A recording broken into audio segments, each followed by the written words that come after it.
The Earth intercepts a lot of solar power, 173,000 terawatts. That's 10,000 times more power than the planet's population uses. So is it possible that one day the world could be completely reliant on solar energy? To answer that question, we first need to examine how solar panels convert solar energy to electrical energy.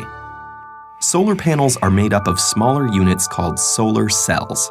The most common solar cells are made from silicon, a semiconductor that is the second most abundant element on Earth. In a solar cell, crystalline silicon is sandwiched between conductive layers. Each silicon atom is connected to its neighbors by 4 strong bonds, which keep the electrons in place so no current can flow. Here's the key. A silicon solar cell uses 2 different layers of silicon. An N-type silicon has extra electrons, and P-type silicon has extra spaces for electrons, called holes.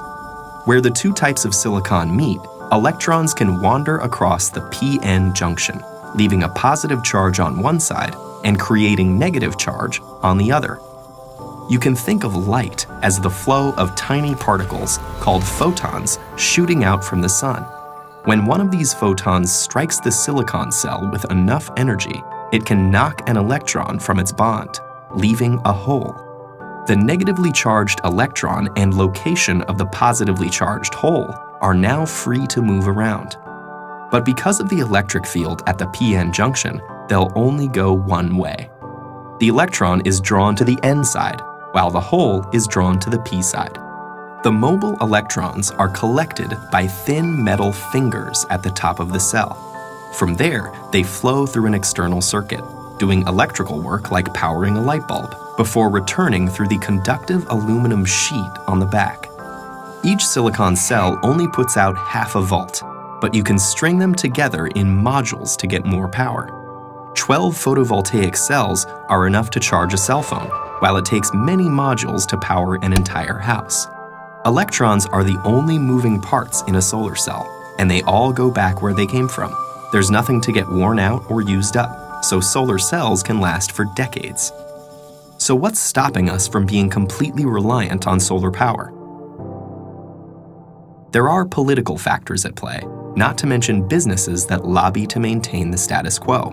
But for now, let's focus on the physical and logistical challenges. And the most obvious of those is that solar energy is unevenly distributed across the planet. Some areas are sunnier than others. It's also inconsistent. Less solar energy is available on cloudy days or at night. So a total reliance would require efficient ways to get electricity from sunny spots to cloudy ones, and effective storage of energy. The efficiency of the cell itself is a challenge too. If sunlight is reflected instead of absorbed, or if dislodged electrons fall back into a hole before going through the circuit, that photon's energy is lost.